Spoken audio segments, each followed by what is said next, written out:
Jinto John, ഇത്രയും കാര്യങ്ങൾ AICC എടുത്തിരിക്കുന്ന തീരുമാനം ഉൾപ്പെടെയുള്ള കാര്യങ്ങൾ താങ്കൾ അറിഞ്ഞെന്ന് മനസ്സിലാക്കുന്നു. താങ്കളുടെ നിലപാട് എന്താണ്?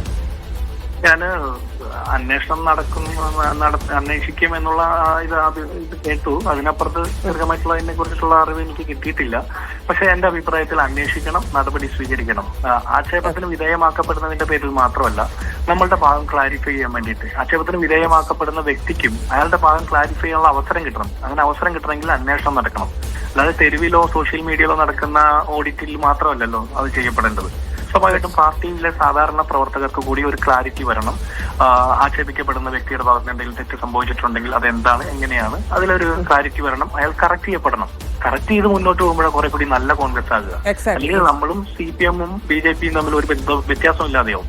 ഹേമ കമ്മിറ്റി റിപ്പോർട്ട് പൂഴ്ത്തി വെച്ച് സംരക്ഷിക്കുന്ന പിണറായി വിജയന്റെ പാർട്ടിയെ മുദ്രാവാക്യം വിളിച്ച് പിന്തുണയ്ക്കുന്ന DYFI-യും അല്ലെങ്കിൽ പ്രജ്വൽ ദേവണ്ണയെ പിന്തുണയ്ക്കുന്ന മുദ്രാവാക്യം വിളിക്കുന്നവരും നമുക്ക് അതിലേക്ക് കടക്കാം. നമ്മൾ അതുകൂടി എടുത്തു പറയേണ്ട കാര്യങ്ങൾ തന്നെയാണ്. പക്ഷെ അതിലേക്ക് പോകുന്നതിന് മുമ്പ് കോൺഗ്രസിന്റെ കാര്യങ്ങൾ നമുക്ക് തീർത്തിട്ട് പോകാൻ തോന്നുന്നു. ഇത് ഇന്നോ ഇന്നലെയുള്ള പരാതിയല്ല. രാഹുൽ മാങ്കൂട്ടത്തിനെതിരെ വർഷങ്ങളായിട്ട് പരാതി ഉണ്ട് എന്നാണ് നമുക്കറിയാൻ സാധിച്ചത്. ഇതിനു മുമ്പും ഇത്തരത്തിൽ പരാതി ഉണ്ടായിട്ടുണ്ട്.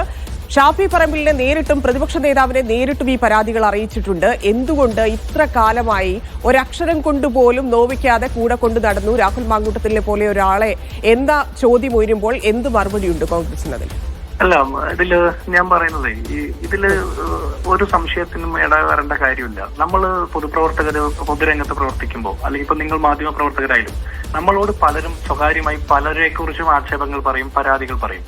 പക്ഷെ അതിന്റെ പേരിൽ നമ്മൾ അങ്ങനെ കേട്ടുകേൾവിയുടെ പേരിൽ നമുക്കൊരു നടപടിയും സ്വീകരിക്കാൻ പറ്റില്ല. റിട്ടേൺ സ്റ്റേറ്റ്മെന്റ് ആയിട്ട് പരാതി രേഖപ്പെടുത്തിയിട്ടുണ്ടോ എന്ന് എന്റെ അറിവിലില്ല. അങ്ങനെ ഒന്നും ഉണ്ടായിട്ടില്ലെന്ന് ഞാൻ അറിയുന്നത്. അങ്ങനെ റിട്ടേൺ സ്റ്റേറ്റ്മെന്റ് ആയിട്ട് ഒരു പരാതി ഉണ്ടായിരുന്നെങ്കിൽ പണ്ടേ ഇതിന്റെ നടപടി സ്വീകരിക്കപ്പെടേണ്ടതാണ്. ഞാനൊരു കാര്യം ഈ കാലത്ത് ജിൻഡോ ഒരൊറ്റ കാര്യം ചോദിക്കട്ടെ. നമ്മൾ അങ്ങനെ വാശി പിടിക്കുന്നത്, അതായത് നമുക്ക് പരാതി എഴുതി നൽകിയാൽ മാത്രമേ നമ്മൾ അത് അന്വേഷിക്കുന്നു എന്ന് വാശി പിടിക്കുന്നത് ഒരു പൊതുപ്രവർത്തകനെ സംബന്ധിച്ച് ശരിയായ കാര്യമാണോ? പാർട്ടിക്കകത്തു നിന്ന് പോലും, കോൺഗ്രസിനകത്തു നിന്ന് പോലും, യൂത്ത് കോൺഗ്രസിലെ മെമ്പർമാർ പോലും ഒരു പരാതിയുമായി ഷാഫി പറമ്പിലിനെ സമീപിക്കുമ്പോൾ അത് അയാളുടെ കഴിവുകൊണ്ടാണ് എന്ന് പറയുകയും, ഇല്ലെങ്കിൽ എഴുതി തരൂ, പരാതി ഉണ്ടെങ്കിൽ അന്വേഷിക്കാം എന്ന് പറയുന്നതുമൊക്കെ ഒരു പൊതുപ്രവർത്തകനെ സംബന്ധിച്ച് നല്ല കാര്യമാണോ? അങ്ങനെയാണോ അത് ഡീൽ ചെയ്യേണ്ടത്? അല്ല, ഇന്നത്തെ കാലത്തെ ഇപ്പൊ ഉമ്മൻചാണ്ടി സാറിനെ കുറിച്ചിട്ട് ഒരുപാട് ആക്ഷേപം നമ്മൾ കേട്ടതാ. അദ്ദേഹം ഒരുപാട് ആൾക്കൾക്ക് വിധേയമാക്കപ്പെട്ട ഒരു മനുഷ്യനാണ്. അദ്ദേഹത്തിന്റെ കക്കൂസിന് പുറത്തും കോയമ്പത്തൂരിലേക്കൊക്കെ നമ്മൾ ക്യാമറ യാത്രകൾ കണ്ടിട്ടുള്ളതാണ്. അവസാനം എന്ത് സംഭവിച്ചു? എന്റെ അച്ഛനെ പോലെയാണെന്ന് പറഞ്ഞ സരിത തന്നെ അദ്ദേഹത്തിനെതിരെ ലൈംഗികാരോപണം ഉന്നയിച്ചു. അതിന്റെ മെറിറ്റ് ഒന്നും ആരും ചർച്ച ചെയ്തില്ല. അപ്പൊ കേട്ടുകേൾവിയുടെ അടിസ്ഥാനത്തിലല്ല. ഞാൻ പറഞ്ഞു പൂർത്തിയാക്കട്ടെ. ഉമ്മൻചാണ്ടിയുമായിട്ട് രാഹുൽ മാങ്കൂട്ടത്തിനെ കമ്പയർ ചെയ്ത് ഉമ്മൻചാണ്ടിയുടെ ഒരു ചാറ്റും നമ്മൾ കണ്ടിട്ടില്ല. ഉമ്മൻചാണ്ടിയുടെ ഒരു ശബ്ദ സന്ദേശവും നമ്മൾ കണ്ടിട്ടില്ല. ഉമ്മൻചാണ്ടി ഇത്തരത്തിൽ പെരുമാറിയതായിട്ടും കണ്ടിട്ടില്ല. അല്ല, ഞാൻ പൂർത്തിയാക്കട്ടെ. ഞാൻ ഉമ്മൻചാണ്ടിയായിട്ട് കമ്പയർ ചെയ്യാൻ ഒരു യോഗ്യതയും ഇല്ലാന്ന് വിചാരിക്കുന്ന ഒരാളാണ്. അതുകൊണ്ട് തന്നെ ക്ലാരിറ്റി ഉണ്ട് എനിക്ക്. ഞാൻ മൊത്തം പൂർത്തിയാക്കട്ടെ. അപ്പോ അന്ന് ഒരുപാട് വിഴുപ്പലക്കലുകൾക്ക് വിധേയനായപ്പെട്ട ഉമ്മൻചാണ്ടി മരിക്കുമ്പോഴാണ് അദ്ദേഹം നീതിമാനെന്ന് സമ്മതിച്ചത്. ഇന്നും ചില മാധ്യമങ്ങൾ അത് സമ്മതിച്ചിട്ടില്ല. ഞാൻ നിങ്ങളെയല്ല ഉദ്ദേശിച്ചത്. ഇന്നും ചില മാധ്യമങ്ങൾ അത് ഇപ്പോഴും സമ്മതിച്ചിട്ടില്ല. എനിക്കതിൽ കൃത്യമായ ധാരണയുണ്ട്. അപ്പോ ആരെങ്കിലും പറയുന്ന കേട്ടുകേൾവിയുടെ അടിസ്ഥാനത്തിൽ, അല്ലെങ്കിൽ എന്റെ അടുത്ത സുഹൃത്ത് എന്നോട് പറയുന്ന ഒരു സ്വകാര്യ സംഭാഷണത്തിന്റെ പുറത്ത് എന്റെ പാർട്ടിയിൽ ഒരു നേതാവിനെതിരെ നടപടി സ്വീകരിക്കാൻ പറ്റില്ല.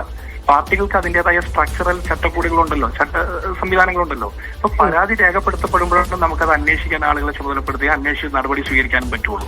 അല്ലാതെ ഇത് മൂടി വെക്കപ്പെട്ടു എന്ന് പറയാൻ പറ്റില്ല. സ്വകാര്യ സംഭാഷണത്തിൽ നമ്മൾ അവിടെ ഞാൻ ഇടപെടുകയാണ്. ഇത് മൂടി വെക്കപ്പെട്ടു എന്നുള്ളതാണ് യാഥാർത്ഥ്യം. കാരണം നോക്കൂ ശ്രീ ജിൻഡോ, നമ്മുടെ അടുത്ത് നമ്മുടെ ഫ്രണ്ട്സോ ഫാമിലി മെമ്പേഴ്സോ, ഇനിയിപ്പോ ഞാനൊരു പാർട്ടിയിൽ വർക്ക് ചെയ്യുന്ന ആളാണെങ്കിലോ, നമ്മുടെ അടുത്ത് ഒരു പരാതി വരുമ്പോൾ അതിന്റെ ഗൗരവത്തിൽ പരിഗണിക്കണ്ടേ? ആ ഗൗരവം പോലും ഉണ്ടായിരുന്നില്ല. അതായത് ഇതിൽ ഇനിയിപ്പോ അന്വേഷിച്ച് നടപടിയെടുക്കണം, രാഹുൽ മാങ്കൂട്ടത്തിനെതിരെ ഒരു പരാതി വന്നാൽ കണ്ണും കൂട്ടി നടപടിയെടുക്കണമെന്നൊന്നുമല്ല പറയുന്നത്. അത് ഗൗരവത്തിൽ പരിഗണിക്കാൻ പോലും ഷാഫി പറമ്പിൽ ഉൾപ്പെടെയുള്ള ആളുകൾ തയ്യാറായില്ല എന്നത് ലജ്ജാകരമല്ലേ? അല്ല, അങ്ങനെ അവർ പരാതി ഉന്നയിച്ചിട്ടുണ്ടെങ്കിൽ ഗൗരവം എടുത്തില്ല. ആ പരാതി ഉന്നയിച്ചവരെ ആക്ഷേപിക്കുന്നതാണ് സ്വകാര്യ സംഭാഷണത്തിൽ നടന്നെങ്കിൽ തെറ്റായ കാര്യമാണ്. ഒരു രീതിയിൽ അംഗീകരിക്കാവുന്ന നിലപാടല്ല. പക്ഷെ ഞാൻ ഒരു കാര്യം കൂടി അതിനോട് കൂട്ടി പറയട്ടെ. ഈ ഘട്ടത്തിൽ പോലും ഈ പരാതിക്ക് വിധേയനാകപ്പെടുന്ന അല്ലെങ്കിൽ ഇത്തരം മോശപ്പെട്ട പ്രവൃത്തി ചെയ്ത ആളുടെ പേര് വെളിപ്പെടുത്താൻ പറ്റാത്ത നിലപാട് എന്തുകൊണ്ടാണ്? അപ്പൊ നമ്മൾ ഒരാളുടെ പേര് പോലും അതൊരു വെളിപ്പെടുത്താതെ വളരെ നേരത്തെ ഞാൻ ദുൽഖിഫിനോട് അത് പറയായിരുന്നു. വളരെ ബാലിശമായിട്ടുള്ള ഒരു കാര്യമാണ് ശ്രീ ജിൻഡോ ജോൺ താങ്കൾ ഇപ്പോൾ പറഞ്ഞത്. പരാതിക്കാരന്റെ പേര് ഇതുവരെ അവർ വെളിപ്പെടുത്തിയില്ല എന്നതുകൊണ്ട് മാത്രം അത് രാഹുൽ മാങ്കൂട്ടത്തിൽ അല്ലാതാകുന്നില്ല എന്നത് ഒരു കാര്യം. ഇത്ര വലിയ ഗുരുതരമായിട്ടൊരു പരാതിയുമായി ഒരു പെൺകുട്ടി വന്ന് നിൽക്കുമ്പോൾ താങ്കൾ പേര് പറഞ്ഞില്ലല്ലോ, അതുകൊണ്ട് അത് ഇയാളല്ല എന്ന് ന്യായീകരിക്കുന്നത് ശരിയല്ല. മറ്റൊന്ന്, രാഹുൽ മാങ്കൂട്ടത്തിൽ അല്ലെങ്കിൽ എന്തിനും രാഹുൽ മാങ്കൂട്ടത്തിന് വേണ്ടി സംസാരിക്കുന്നു. മറ്റൊന്ന്, രാഹുൽ മാങ്കൂട്ടത്തിന്റെ പേര് പറഞ്ഞുകൊണ്ട് ഫേസ്ബുക്കിൽ ഇപ്പോഴും ഒരു പോസ്റ്റ് കിടപ്പുണ്ട്, ഹണി ഭാസ്കറിന്റേത്. അതിന് മറുപടി ഉണ്ടോ? അല്ല, ഞാൻ ആ പെൺകുട്ടി പേര് പറയാത്തത് തെറ്റാണെന്ന് ഞാൻ പറയുന്നില്ല, ഞാൻ പറഞ്ഞിട്ടില്ല. എന്റെ ഫേസ്ബുക്ക് പോസ്റ്റ് വായിച്ചാൽ നിങ്ങൾക്ക് കൃത്യമായിട്ട് മനസ്സിലാവും. ആ പെൺകുട്ടി പേര് പറയണോ വേണ്ടേ എന്നുള്ളത് അവരുടെ ചോയ്സ് ആണ്. അല്ല, ഞാൻ പറയട്ടെ, ഈ ഘട്ടത്തിൽ പോലും പേര് പറയാതെ അയാളെ സ്വകാര്യമായി അയാളെ തിരുത്തി മുന്നോട്ട് കൊണ്ടുപോകാൻ ആഗ്രഹിക്കുന്ന ഒരാൾ പറയുന്ന ഒരു ആരോപണത്ത് അന്നും തിരുത്തി മുന്നോട്ട് പോകാനായിരിക്കും ചിലപ്പോൾ അവർ ആഗ്രഹിച്ചിട്ടുണ്ടാകുക. ഇവർ പരാതി ഉന്നയിച്ച നേതാക്കന്മാരും ആ രീതിയിലായിരിക്കും അതിനെ കണ്ടിട്ടുണ്ടാകുക. സ്വകാര്യമായി വിളിച്ച് ഈ പറഞ്ഞ ആരോപണം